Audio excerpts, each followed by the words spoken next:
Hello everyone, this is Simatro for you, and as I promised, I'll be reading books and we'll be analyzing them. I know most of you are busy wherever you are and you might not have time to read all these books, but worry no more. I'm here and I'll be reading these books, and believe me, I've read very many books already, and we'll be analyzing here. And remember to subscribe so that we don't miss one or any of these analysis going forward. Asanteni sana. This afternoon, I want us to analyze a book by the name How to Win Friends and Influence People. This is a book written by a guy called Carnage in 1938. Most of you might be aware that my background in education is in international relations and diplomacy. But believe me,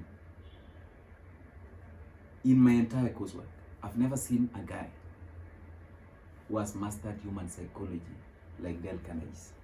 So if you have a problem in having friends or influencing people to do whatever you want, please, this is the book for you. This is the book for you. And today we are analyzing this book. These books have some very simple tips on how to win friends and even influence people. Some of these tips is what we are aware, but we have never only known that it works, and that's what works. To most of us, we think that just communication is just having what to say, knowing what you want to say, and you say it. It's not as simple as that. Whatever you say is actually just as important as how you say it. How you say something is as important as what you say. You could be having something that is very important, just very great idea, but how you present this idea? How do you package it? When you don't know how to package it, even a good idea can look like a very bad idea. Without much ado, let us swing to the book and discuss. We'll be having some 10 ways on how to win friends. Let's start from one. Number one point is that call people by their names. Always remember people's names. People's names are the most interesting and very sweet nouns to people's ears. When you refer somebody by his names, they feel appreciated and they feel, because that is what is very important to them. Somebody's name is a very important noun in their ears. Master that. Number two is that always make people feel important. Anybody you interact with, please always remember to highlight those issues that you know that those people buy. Those engagement that they are in, their endeavors, their activities, their expertise. Always appreciate those expertises. Make them, let everybody leave that conversation knowing that it's very important. People will always have a soft spot in you. Number three is that always appreciate people. Any slight thing that somebody does for you, please always ensure that you appreciate that service that they offer you, or any support that they offer you. And those people will always be interested with you, and they will reciprocate it by being very interested with you. Number four is that always be interested with people. Like when you meet people, always try to be concerned about their issues. Ask them, are they done with their schoolwork? Are their families? How are their children going on? When you show that interest with people, those people will always want to have a soft spot in you, and they will be interested in you too. Number five is that always put on a smile when you address people. When you address somebody that you want to maintain a good relationship with, always ensure that you have a smile. Like Chinese say, a man with no smile should not open a shop. That's what Chinese say. Let's leave that at that. I hope you're seeing a point in that. Number six is that encourage people to talk about themselves. One of the misconceptions we have is that always we want to project ourselves as being very smart, or people that are doing very great in life. Those kind of demeanor does not earn you any friendship or make people love you. In order for people to love you, always ensure that you give them room to explain about themselves, to talk about themselves. Let them talk about, encourage them to talk about themselves. When people feel like they have been listened to, they have a way of loving those people who have listened to, because it shows that you are concerned about them and you are interested in whatever they say. They will always love you. Number seven is that don't criticize people. Who are you? I mean, you are not a jury. You are not somebody there to judge people. Don't criticize people. If anything, all the people could be wrong or are wrong in a way. So it doesn't make a point for you to go on criticizing people. it doesn't harm you in friendship with people. People don't like anybody who will validate their wrongdoing. They don't like to do that. Number 8 is that always respect people's opinions. Anybody's opinion. If somebody just rises up and makes a point, always know that that point is very important. It's very dear to that person. And the moment you dismiss their opinion by saying that you are wrong or you don't know, when you tell somebody doesn't know or is wrong, that person will never love you because you are proving that he's stupid. Nobody likes anybody who marks him stupid. So always respect people's opinions. If you have to challenge it in a more technical manner than just going on frankly telling somebody that is wrong. Doesn't earn you in friendship. Number 9 is that always admit when you are wrong. Most of the times we think that being right will earn us friends. Human beings are even most of the times wrong. So what do you gain by trying to validate yourself that you are right all the time? And in fact, that is the reason why Jesus Christ was killed. Jesus Christ was crucified because he was so right. He appeared like a saint. That is why when the time of judgment between Jesus Christ and this guy called who? What was that guy? And people preferred that thief who was with Jesus be let free and Jesus be crucified because Jesus was so clean. People know themselves that they are not very right. And whenever you want to appear that you are so clean or so right, then you tend to rebel those friends. And friends will not be fond of you. You will not be loved by your friends. Number 10 is that avoid arguments. Nobody wins an argument. If you win an argument against me today, even if people around us will agree that you are right, I will not take you in a good way because I will think that you despise me and you want to prove always that I'm wrong. Nobody likes somebody who argues and proves him wrong. So always try to avoid argument. It doesn't earn you any friendship.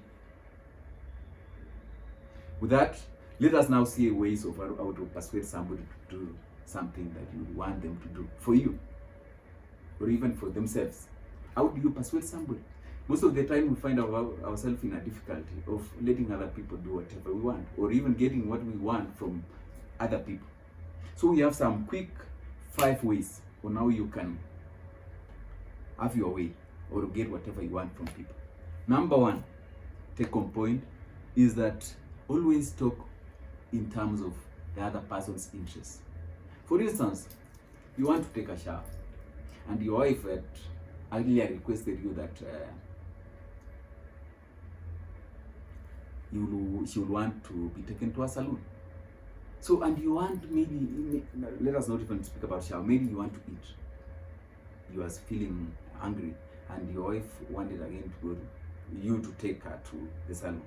The best way to say if you want to have your food prepared easily and in a quick manner with so much comfort is that you tell your wife, oh, you needed, you said you wanted to go to salon. Yeah, she would say, yes, I wanted to go to salon. I'll take you, but I'm feeling hungry. Could you prepare some food?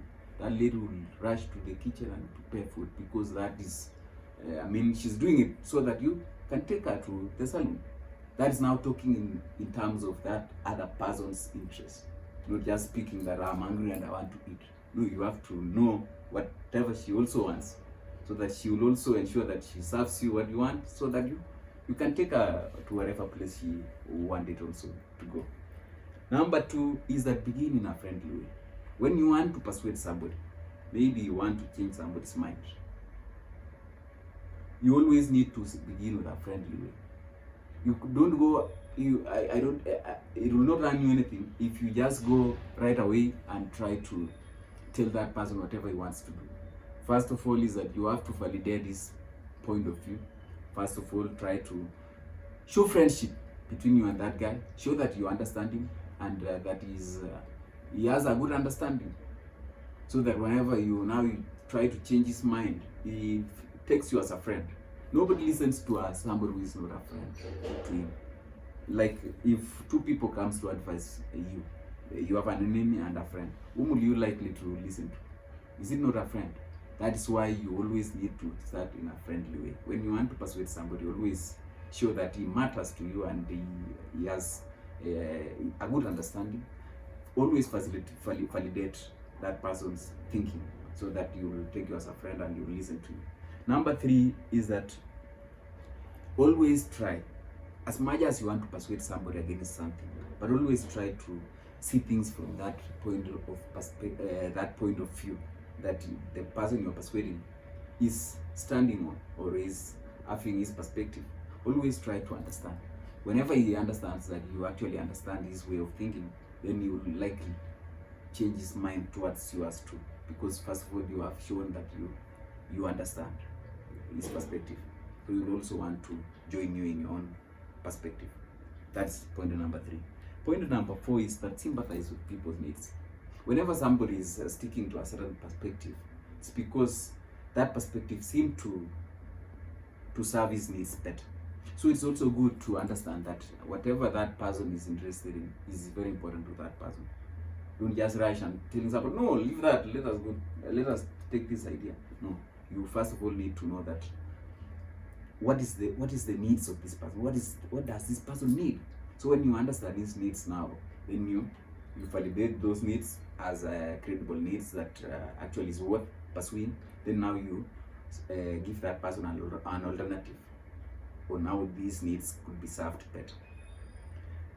Our last point is that you need to learn to dramatize your ideas. Sometimes maybe let's just come on a home setting.